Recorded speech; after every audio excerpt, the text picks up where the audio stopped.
guys, welcome back to my channel. First of all, let me just talk a little bit about this getup that I've got on today. I'm just having one of those days where you're like super bloated and like crampy. You don't feel like doing your makeup really and all that stuff. So I'm like, you know what?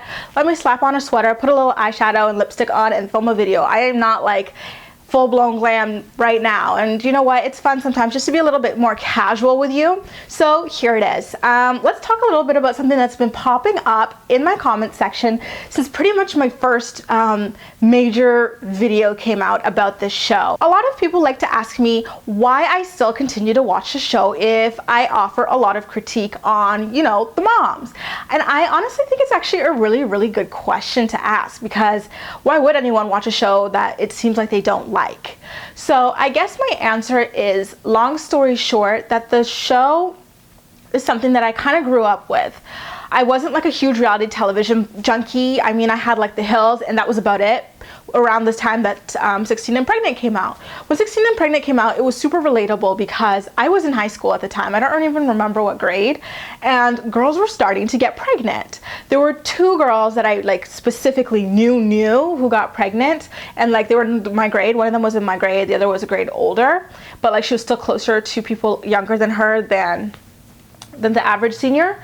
And there was a third girl who got pregnant, and I'm not really going to talk about her too much because I didn't really know her. She was super young to be getting pregnant. First of all, the Latina girl, one of the girls who got pregnant was Latina, and I believe this happened in the 10th or 11th grade. And the other girl was a black girl, and she got pregnant in her 12th grade. And the third girl who got pregnant was a white girl in the school, and she got pregnant in like the 9th grade. And she honestly was the most surprising to me because she was one of those, like, you know, like band geek kind of people where they don't really have like a whole lot of friends. They play instruments, they keep to themselves. So that was the most shocking. And for her to be so young in the 9th grade pregnant, like those kinds of things, like seeing people walk around the school with like these huge baby bumps and stuff was so like weird and bizarre. And one of the girls, she actually wound up leaving our school to go to a school for pregnant teenagers. I couldn't ask these girls what it was like to be pregnant as teenagers or really like see anything about it because I wasn't super duper close to them. And it was just so interesting that around the time these people were getting pregnant, a show about pregnant teens came out.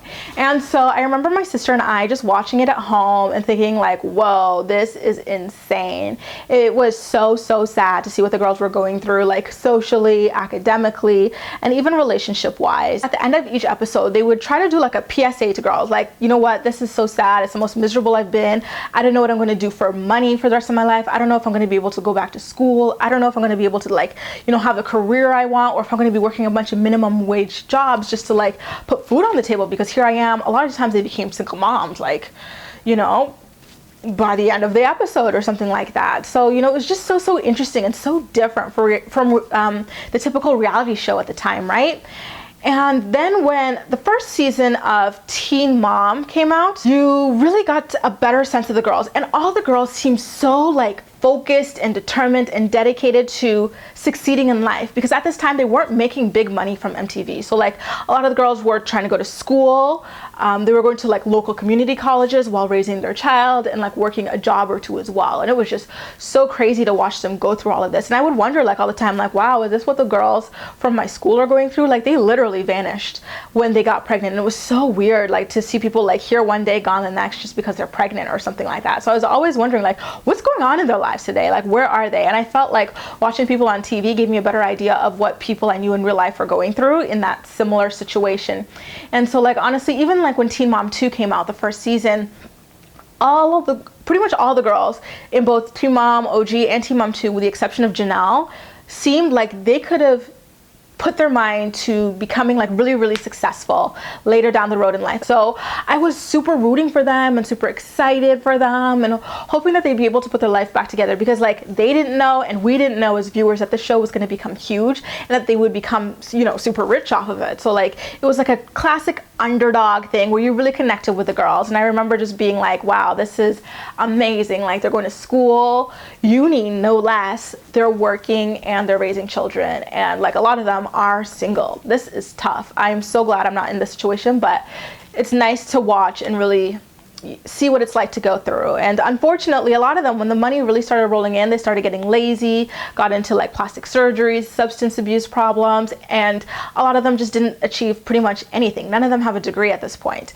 So it's really, really sad to see what happens when people have a lot of ambitions, nothing to fall back on, and like their only vision or goal is success, and then once they have money, they equate it to success and feel like they no longer need to do anything, even though it's money that is fleeting and will pass if they don't spend it wisely, meaning invest in education or invest in business ventures that will continue to bring you money.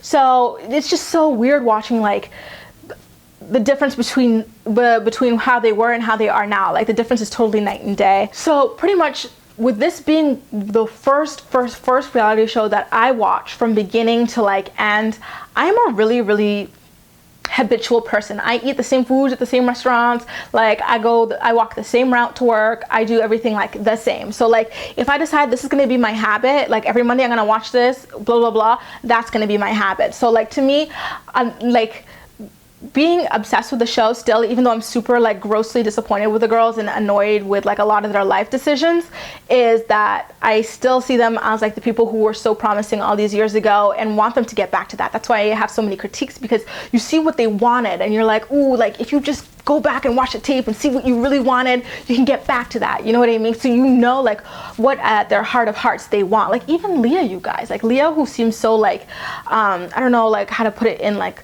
any terms, but like I don't want to say useless, but like she seems so like I'm just here, you know. Like Leah at the beginning of Teen Mom 2, she was like in school and she was also like a dental assistant, like she was doing stuff. And so like it's just so hard to see them fall so far from what they were just because of money and attention and stuff like that. And you just really root for them, for their kids who you knew before they were even born, before they were even talking, and you just want to continue seeing how they grow, kind of thing. So it really is habitual and rooting for them to get back to where they once were mentally, like goal-wise. Another reason that I still really, really love watching the show is that Teen Mom has like the best online community of any show, bar none. I feel like the blogs and stuff like that, the Tumblrs, the other pages that are dedicated to the show are so amazing and full of like so many awesome like women, and like there are quite a bit of men too who have so many like interesting perspectives, and it's just so nice to talk to all of you. That's another reason that I really love, you know, watching the show and talking to you guys as well. So like those are the three main reasons why I still watch the show. And it's not, you know, I don't like talk about these girls that I hate them or anything like that. I just want them to want more for themselves and to want more for their kids as well. That's really the main reason why I watch this show. So honestly, I feel like this question really could apply to you guys as well, as people who love to share your opinions with me and like with everybody on the internet. So I'm really asking you, what keeps you watching these shows these days? You know, they might be getting boring, too old to be called teen moms and stuff like that, but yet you still watch. So share with me in the comments section the reasons why you still continue to watch Teen Mom OG and Teen Mom 2. And as always, we'll chat. Thanks so much for watching.